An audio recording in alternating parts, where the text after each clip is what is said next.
daai ding.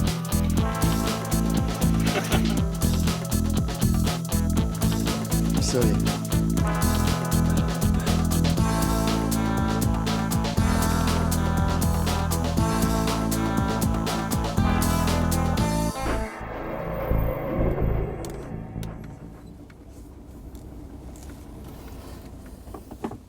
Hallo. Wat is die verskil tussen uile en aasvoëls? Nou, voor jy dink ek vra 'n dom en baie maklike vraag, dink 'n bietjie hieraan. Die antwoord wat ek bedoel het iets te doen met die rede hoekom aasvoëls baie meer bedreig is as uile.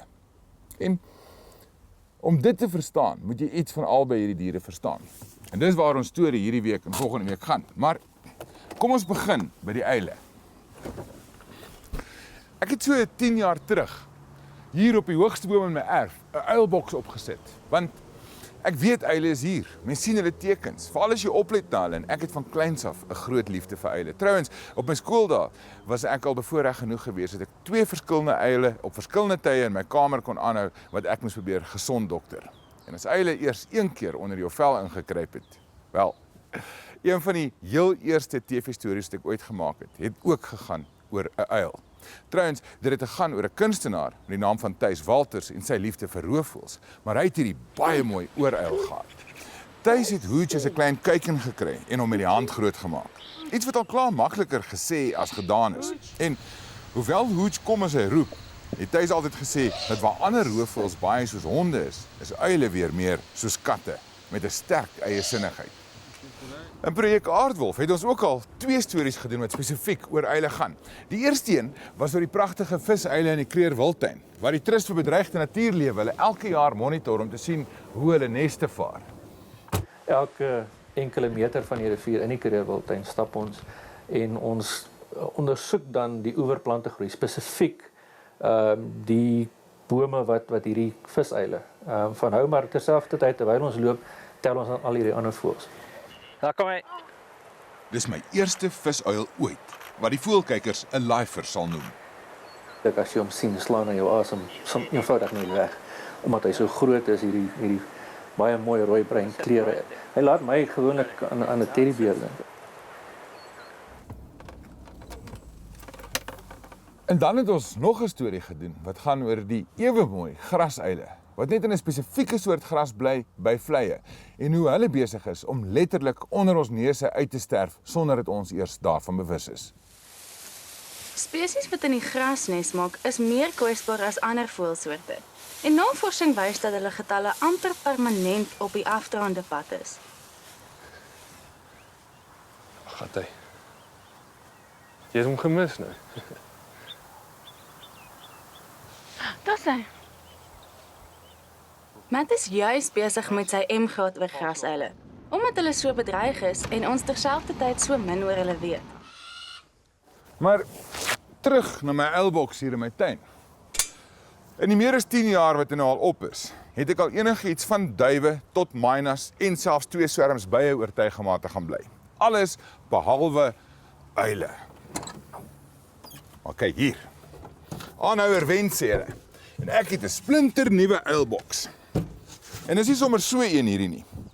Ek en Lizet het al die pad tot in Sannieshof gery van Johannesburg af om hom te gaan haal. En ek glo dit was die moeite werd. Elke jaar se leerlingverteenwoordigende raad pak tussen hulle ander werk deur 'n gemeenskapsprojek aan. Maar die jaar het hulle besluit om af te wyk van die gewone soort liefdadigheidswerk en eerder iets vir die omgewing te doen. En ons was net betyds vir die laaste fase van projek Uilhuis. Sien, hulle het besluit om vir die mense wat belangstel op die plase in die omgewing uilhuisies te bou. Julle weet waarskynlik op hierdie stadium meer is genoeg van uile en julle het deur die hele projek gegaan. So ek wil eerstens sê baie dankie dat julle so 'n projek aangepak het. Dis regtig iets besonders en ek dink 'n voorbeeld vir die land. Jy weet, as meer mense sulke goed doen, gaan ons wêreld 'n baie beter plek wees om in te leef. Maar toe hulle eers begin rondvra, blyk dit gou dat die belangstelling veel groter as hulle vermoëns was. En elke liewe boer met ons gepraat het, wou ten minste 5 gehad het. Maar dit was net vir ons onmoontlik om vir elkeen 5 te gee. So daar was 'n groot belangstelling, want ek meen op elke boer se plaas is daar uil, een of ander plek. Ek meen as by ons hek inry, dan sit hulle altyd daar. Ek sê dis my guardian angels. Hulle sit altyd net daar. Op die ou end het hulle sowat 50 uilhuisies gemaak. Die oop is vir die ooreile en die kassies is weer vir nonnetjies eile bedoel. Dit werk uit op amper 1 per week as jy 'n hele jaar lank daaraan spandeer. En onthou, party van hulle moet nog matriek skryf tussendeur. In die middag het ons deur die dorp gery, skenkings gesoek en gesmeek by die mense. Kan ons net 'n paar skenkings sien, maar ons op die ouende genoeg gekry van almal. En ons het ure in hierdie sentrum gesit. Dan sny die seuns, dan spyker die meisies om vat, sny die seuns en ons moes al daai pallette se spykers alles self uittrek. En die blaas op ons hande. Ja, al dan het hard gewerk vir hierdie hokke, maar dit was die moeite werd. So ek is nou die nuwe trotse eienaar van 'n uilhuisie. Die vraag is net, hoe gaan ek hom deurbo kry? Ek is 10 jaar ouer as toe ek daai ena opgesit het. Boonop is die boom 10 jaar hoër en my leer het ongelukkig nie gegroei nie. Hy is nog steeds kort. Want dit is presies die punt wat ek wil maak. Daar's mense soos ek wat letterlik hulle nek sal wag om te probeer om 'n uil se lewe te red. En dit is nie net ek nie, of Sannies Hof se mense nie, of Andre Botha nie, of Matt met sy grasuile nie. Daar's verskeie inisiatiewe aan die gang om uile te red.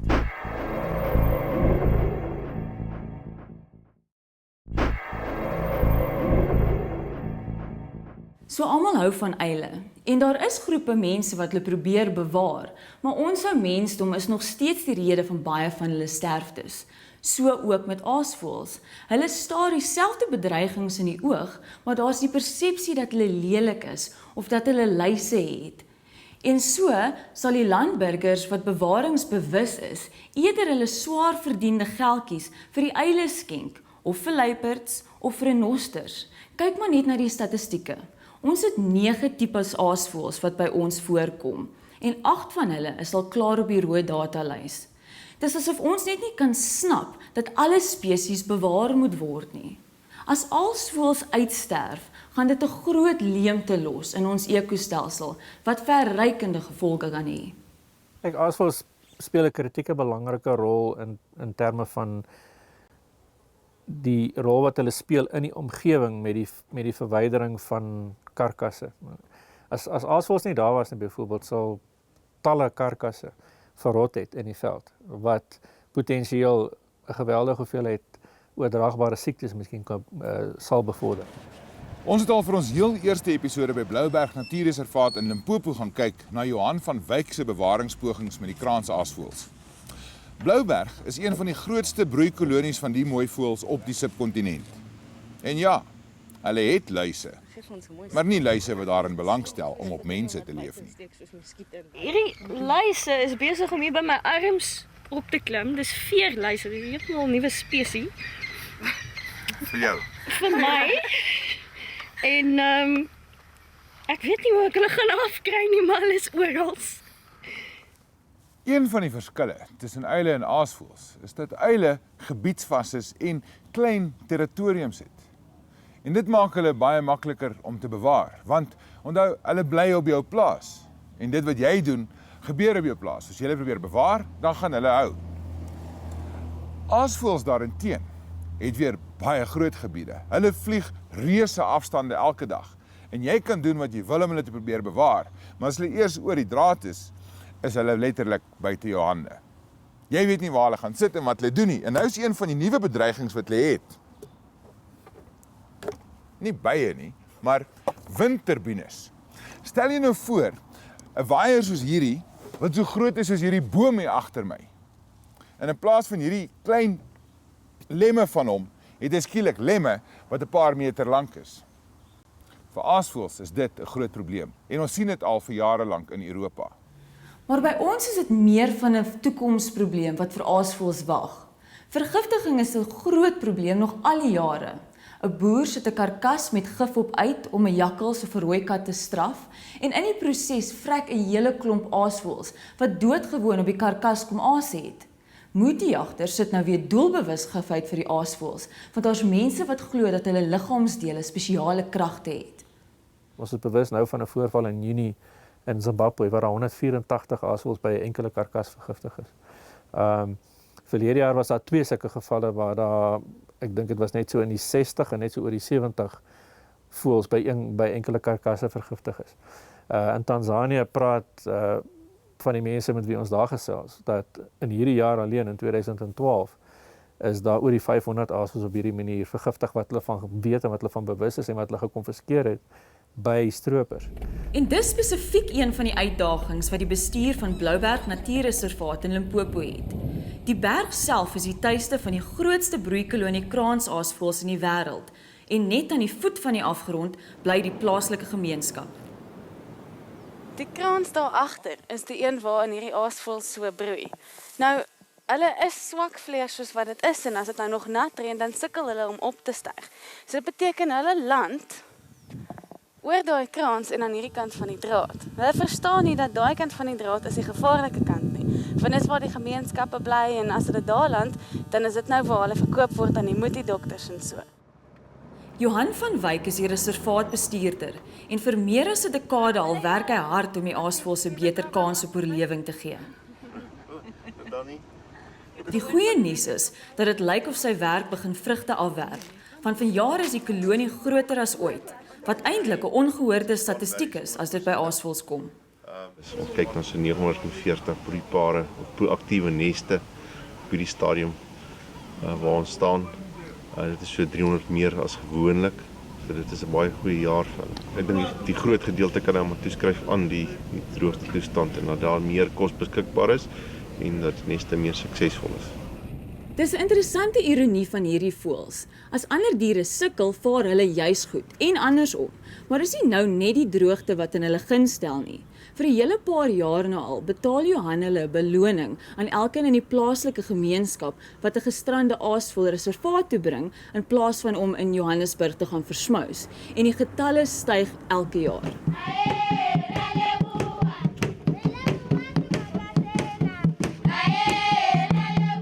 Een keer 'n jaar kom almal by die skool bymekaar waar Johan dan die belonings oorhandig.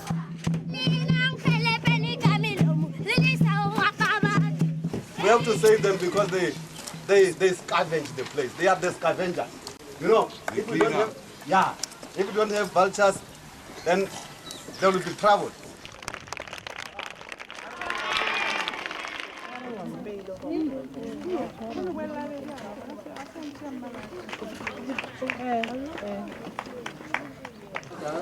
Dit gaan baie goed met die projek.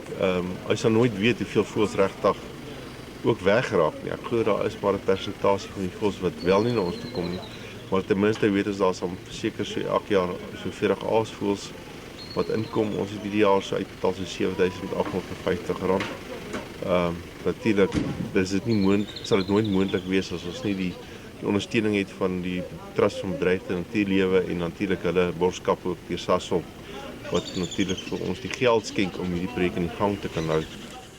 Die aasvoëls wat die gemeenskap inbring, hou Johan dan eers vir 'n rukkie in sy houhokke. Hulle kan rustig raak en hy kry natuurlik kans om die wat hulp kort te probeer gesond dokter. Dan word hulle geweeg, gering en naby hulle huiskraans vrygelaat. Maar soos ons weet, is die begrotings van ons provinsiale parke maar skrams, om dit sagkens te stel. En wat Johan nou gedoen het, is hy het 'n groep mense bymekaar gekry wat belangstel as die Vriende van Blouberg. Jy kan gerus gaan kyk na hulle Facebook bladsy, Vriende van Blouberg. Maar hierdie klomp mense is 'n onselfsugtige hulp, tyd, selfs hulle geld wat hulle gee, speel 'n baie groot rol in die bewaring nie net van die Blouberg reservaat nie, maar spesifiek van die kraansaasvoëls, as wat ons ooit sal weet.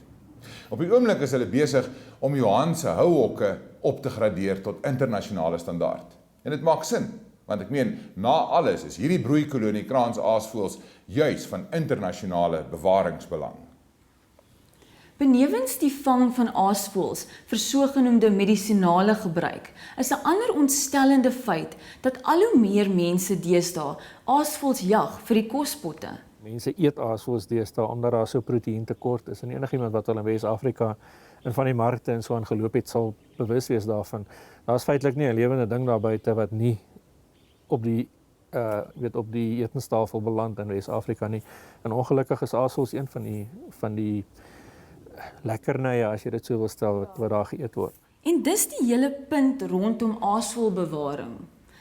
'n Aasvoël wat in Wes-Afrika op die bord beland, is dalk een van ons in.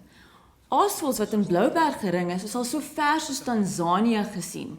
En dit is hoekom instansies soos die Trust vir Bedreigde Natuurlewe nie net konsentreer op individuele populasies nie, en ook nie net op aasvoëls wat voorkom in ons landsgrense nie. Jy sal net aasvoëls red as jy na die groter prentjie kyk. Ek dink een van die belangrikste stappe wat ons geneem het in die onlangse verlede is om te sê, mense bewaar nie net aasvoëls met sukses in Suid-Afrika in isolasie en jy ignoreer die res van Afrika nie. Witterige aasvoëls kom feitelik reg deur die savannas van Afrika voor tot in Oos-Afrika en in Wes-Afrika, of het histories daarvoor gekom. En indien 'n mens gaan probeer om hierdie voëls as 'n metapopulasie of 'n totale populasie in Afrika te bewaar, gaan jy met mense moet werk in die res van Afrika. Dis wat André volgende gesê het, wat my laat wakker lê in die nag. Want dit spel uit presies hoe groot hierdie krisis is wat ons meester skoonmakers in die gesig staar. Die harde waarheid in terme van aasvoëlbewaring in Afrika is dat die huidige tempo van afname van aasvoëlgetalle in Afrika is waarskynlik hoër as wat dit was in Asië, waar aasvoëls afgeneem het van 60 miljoen in die vroeë 1990s tot, ons praat nou van 40 na 60.000 aasvoëls toe. Hier in Afrika sit ons met 'n tendens waar van hierdie afnames in sekere gedele van Afrika vinniger gebeur as wat dit daar plaasgevind het.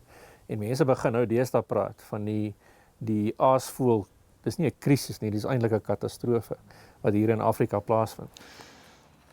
Julle weet, die aarde is eintlik 'n wonderlike plek. En lewe op aarde is eintlik 'n baie interessante verskynsel, want dink nou daaraan dat van die begin af is die aarde heeltyd aan die verander. En al wat lewe moontlik maak op aarde is die vermoë van die lewe wat daar is om aan te pas by die verandering, sodat hulle in die regte omgewing kan bly leef. Maar dis 'n proses wat baie stadig gebeur. Onthou, woestyne ontstaan nie sommer net oornag nie. Woude verdwyn nie sommer net nie. Riviere begin nie skielik vloei of hou skielik op nie. Kontinente breek nie sommer net op nie en vlei kom ook nie sommer net oornag soos paddastoele op nie. En wat gebeur is die spesies het dus nou hierdie tyd om 'n soort uitsiftingsproses binne in hulle self te hê. Want elke spesies wat leef op aarde het genoeg variëteit binne in hom, sodat wanneer daar verandering is, die individue binne in die spesies wat beter geskik is om daardie verandering te hanteer, sal oorleef en voortplant, terwyl die ander dan sal doodgaan en verdwyn. Die probleem is, vanaf die mens op die planeet gekom het, gebeur hierdie verandering op aarde teen 'n verskriklike snelheid. Met ander woorde, daar is nie tyd vir die ander lewe om aan te pas daarbey nie. En dit beteken, meeste ander spesies op aarde het nou letterlik een van twee keuses. Of hulle moet retireer, vlug, na daar waar daar nog 'n lappie geskikte omgewing vir hulle is om in te oorleef, totdat hulle eendag oor hoeveel duisend of miljoene jare verander het. Of, as hulle dit nie kan regkry nie, dan moet hulle uitsterf. En omdat daar al hoe minder en minder sulke plekke oor is waarheen hulle kan vlug, juis omdat die mense getalle so verskriklik vinnig toeneem, beteken dit ons eintlik daagliks spesies verloor op die planeet. Baie van hulle voordat ons hulle nog eers ontdek het. Maar wat sê dit vir ons van aasvoëls? Aasvoëls is maar net soos al die ander spesies nog 'n groep lewe wat probeer oorleef. En al klaar kan mens eintlik sê is die kanse gelaai teen hulle om te oorleef. Daar is maar 22 soorte aasvoëls op aarde en as ons byvoorbeeld nou so kyk op die rooi datalys en jy kan op die internet die mees onlangse een kry, dan sal jy sien dat van die 22 soorte aasvoëls wat daar op aarde is, 21 reeds aandui op die lys. Met ander woorde, dit gaan nie goed met hulle nie. Nou van daai 22 soorte aasvoëls is 11 in Afrika. En dit is eintlik maar min as jy daaraan dink dat Afrika 1800 plus voëlsoorte huisves. En sit nou naby dat die kos wat aasvoëls vreet is beperk. Want onthou, daai diere moet ook plek hê om te leef, om heen te vlug, om te kan oorleef, om die aasvoëls in die gang te hou. Ons het maar so 850 soorte soogdiere omtrent in Afrika. Maar van hulle is net 14% geskikte kos vir aasvoëls en hulle verdwyn vinnig. Tussendeur word die mense al hoe meer. In 1987 het hulle geskat dat Afrika se menslike bevolking omtrent 200 miljoen was. Dis nou 25 jaar later Daai getal het vervyfvoudig. Dit staan nou op 1,1 miljard mense.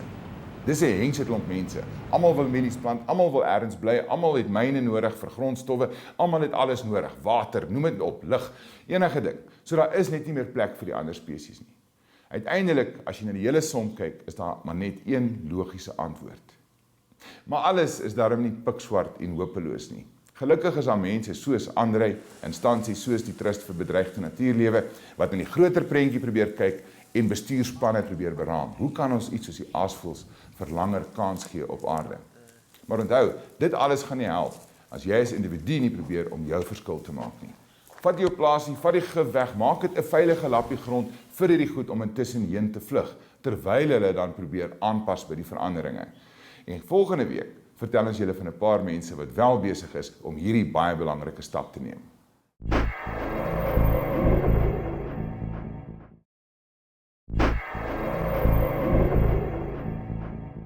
Twee besondere jagtogte is op die spyskaart vanaand, maar kom ons begin met die koning van die jagters, wat 'n uiltjie knip na ete. Klasie Postma van Pongola het hierdie foto's geneem in Umfolozi.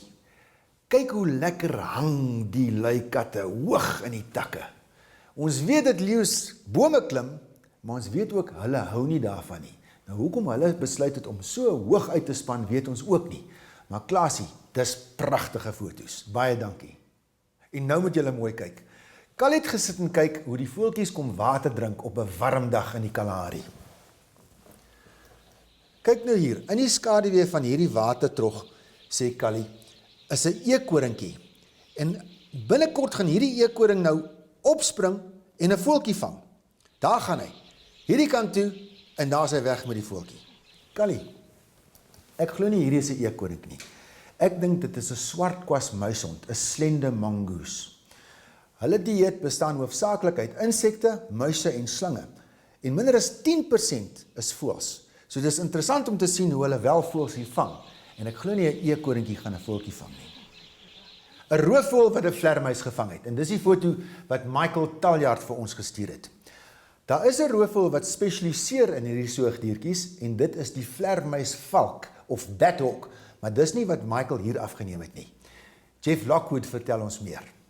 As mense dink aan roofvoëls wat vlermuise vang, dink mense gewoonlik aan vlermuisvalke, want dis hulle eintlik wat spesialis is in hierdie gebied.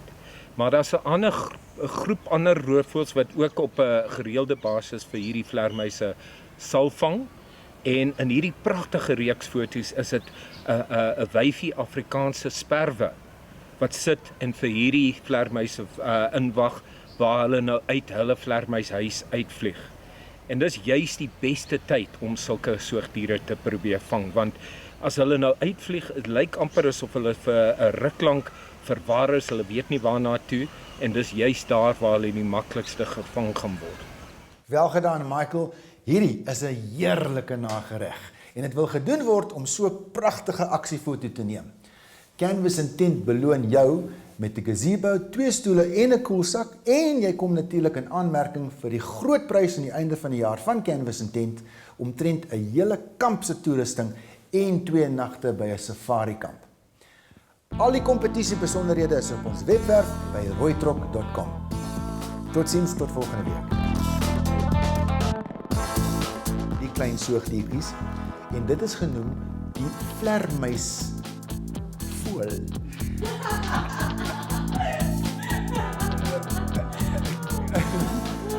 Die vlermuis wat valk. Ja.